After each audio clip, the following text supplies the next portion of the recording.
Okay, so I think we'll go to Kai next. Kai's been championing some great sustainability initiatives at Crowlin House. So I think we're going to hear a little bit about what Kai's been doing. Thank you, Kai. Well, so quick background. I joined the Trust in November 2020 and quickly, with my history, noticed there was bits in and around the area in Crowlin that could definitely need improving. So I spoke to Grace and she came out and very kindly did a environmental audit with me, and we found about 10 areas to work on the audit, ranging from building, heating, estates, up through to biodiversity, consumption of gas, electricity, and everything else.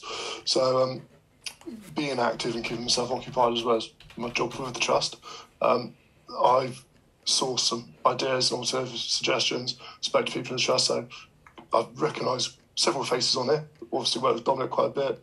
I've worked with Michael and Bob on some little projects. So the big project so far is the Spring Watch, where we purchased some cameras and wildlife boxes. So we've got 10 bird boxes going up around the site in Crowlin. We've got 2 of cameras, which will be going off onto the system so people can log on and stream through that. We've got hedgehog boxes with a camera. There's also bat boxes going up, and we've got bug hotels. So Crowlin, for those who don't know, is in about just under a hectare of nature reserve. So we're very lucky, we've got a large amount of green open space. So to work on increasing biodiversity, we've started that initiative. Alongside that, we've also now put in, so the Trust, NHS Forest, we're an NHS Forest site, so registered through that. So they very kindly donated or sourced some native trees which are going to be wild orchard, which is part of also the meadow, which Bob has been doing a lot of work with. So we'll be having a wild meadow put in, trialling that for the Trust. There's a couple of sites in the Trust, but we're lucky to be one of them. So we're going to have a wild fruit orchard with a meadow. So our service users can relax and use that, as well as increase natural biodiversity. So that's probably the biggest positive so far. Working with estates, we've introduced something called a water hippo, which reduces the amount of water to use flushing toilets. So that required a bit of ingenuity and engineering. We're not quite sure how successful they've been because we only get yearly results for water consumption, so we're waiting for that to come out. We've done LED light surveys because currently light goes, a bulb goes, it just gets replaced. So we're looking at we've done several feasibility studies to remove all lighting and replace with LEDs. So we have natural lighting in the offices and around for the housing. We're looking at PIRs, which is basically an infrared sensor. So instead of a light switch on off, it links a light, so the door opens, it picks that up and the light will go on. Obviously there'll be a timer on it, so when the door closes, you're not plunged into darkness if you're sat in the toilet. So we're looking at safety aspects as well, to do with that, to reduce our consumption, because it hit a bit of a surprise. We used about 65,000 kilowatts of electricity last 2021, and we used 260,000 kilowatts of gas. So the systems here are rather old and are rather inefficient. So looking forward with Torn States, trying to look about how we can reduce all that. Now, currently technology isn't up to speed. It's getting there, but it's not quite there yet. So we'll be looking at bringing in solar panels to reduce our reliance on the net and reduce our electricity consumption, as well as producing our own electricity, which then also ties in with the electric-powered cars, EVs, because we'll have a charging point on site as well, which will be powered by solar panels, and then also air pumps, heat source pumps, which will contribute offsetting the amount of gas we use. So yeah, there's a large amount of projects, little projects all ongoing at Crowlin. Been passionate about it for a long time, as I said earlier. It's just, there is no one big cure. There's no magic wand, no big cure. It's all about how we do little bits and try to reduce our overall consumption on every little bit and get it down. So there's lots of different companies out there. Shameless plug, I work with Sustech. They're a local company down Poole, and they do a lot of upcoming cut-line technology to do with reducing electricity consumption and reducing carbon net. So, yeah, it's all pretty good. So if anyone's got any questions or queries, I'm happy to try and field them.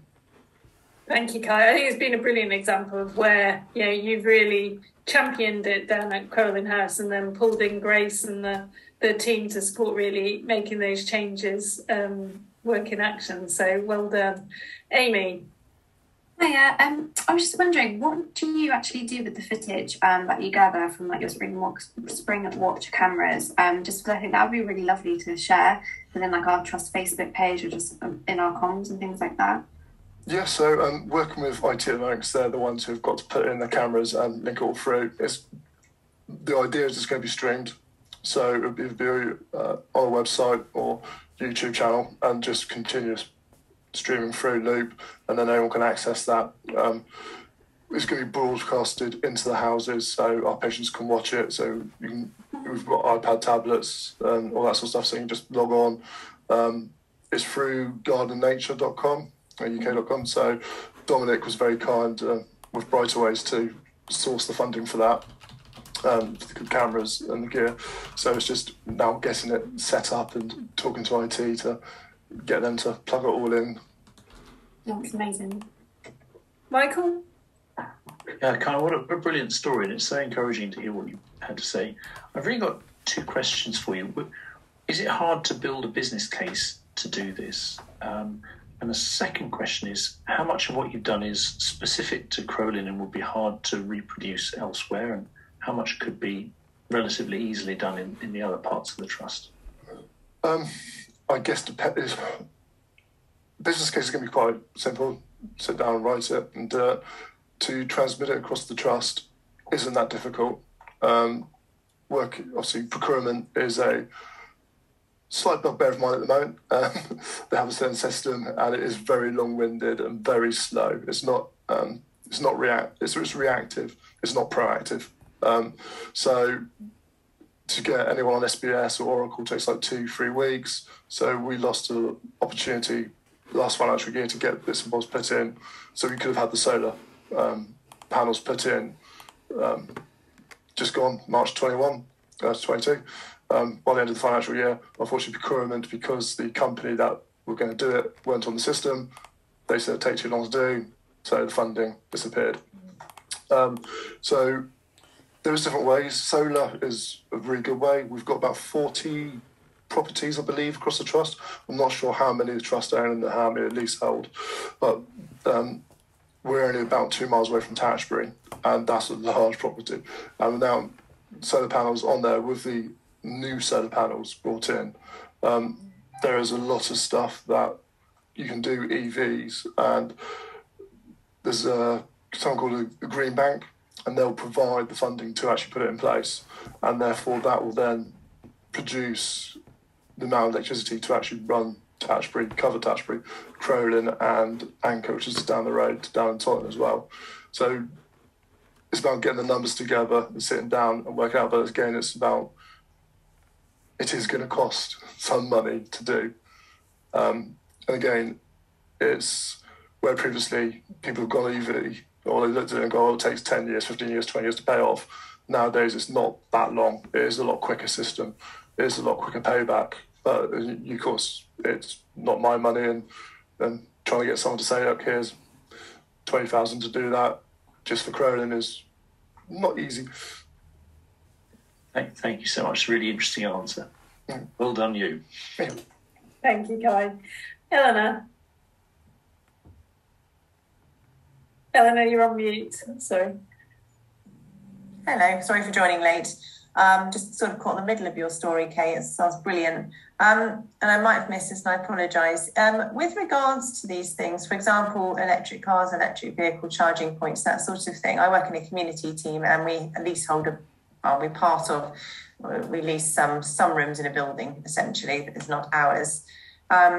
With some of these things, how would you start to look at who you'd even involve in talking about these sorts of solutions, I guess.